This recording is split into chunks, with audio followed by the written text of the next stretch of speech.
Dobro jutro, dragi slušalci. Sa nama je ovog jutra članica odrede izviđača Njegoš iz Podgorice Lenka Mirković, koja će nam nešto više reći o emisiji Potraga, koja se emituje na RTCG-u svake nedelje u 16:30 časova, kao i ostalim aktivnostima odreda kojima se oni bave.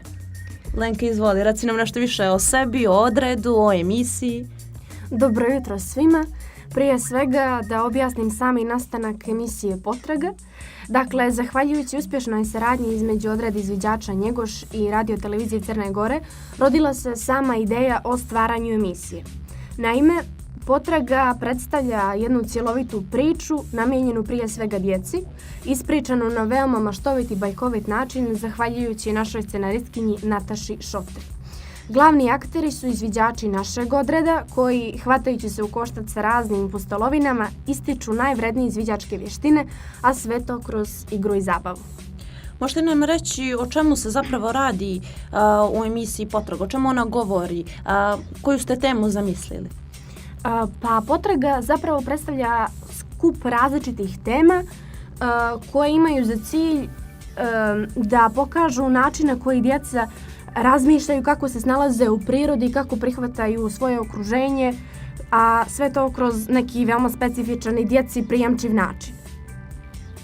A reci mi, Lenka, kako izviđački klub Njegoš broji članove i da li oni dobiju priliku da daju svoj doprinos realizaciji emisije?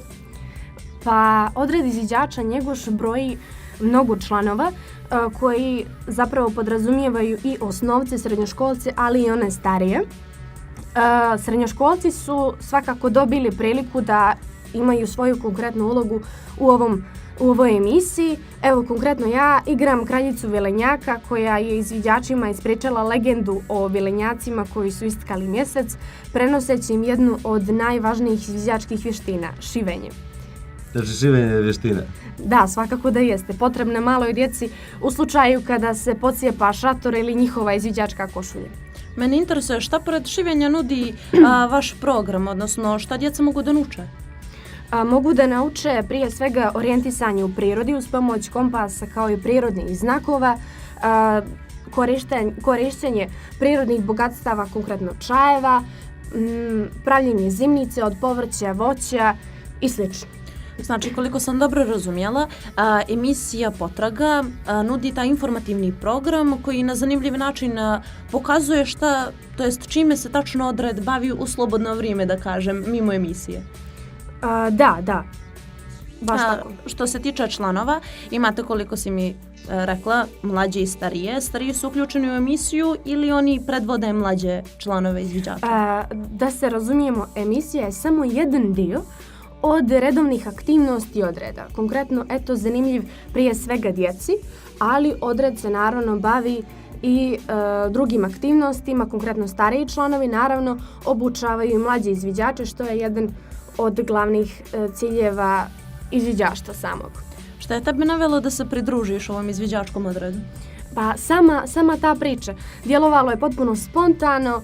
Naš starješina i načelnice su posjetili gimnaziju Slobodan Škerović, koju sam ja već sad završila, i sama njihova priča o izviđaštvu me je navela da dođem na sastanak i priključim se svim aktivnostima. Pored snimanja emisije, čime se još odred bavi? Pa trenutno je na snazi projekat Izviđaštvo za sve pod pokroviteljstvom Telekoma.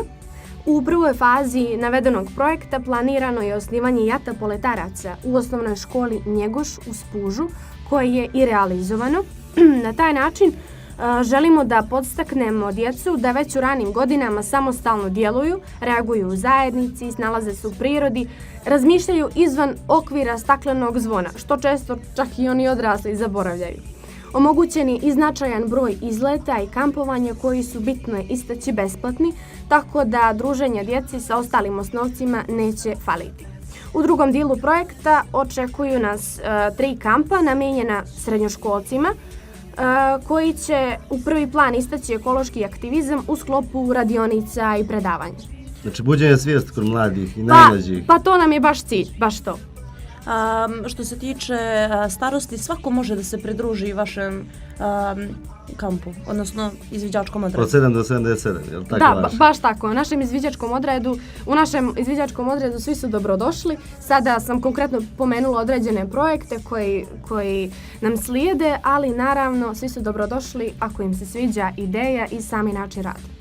To bi bilo to što se tiče odrede izviđača i predlažem vam da pogledate ovu emisiju zato što meni lično jako interesantno zvuči. Svakako, jer vraćanje prirodi je iskon i trebamo svi da se vratimo, od mladih do starih. Ukoliko ne možete da vidite lice naše drage Lenke, ono blista i sija i prosto je srećna zato što prezentuje ovo.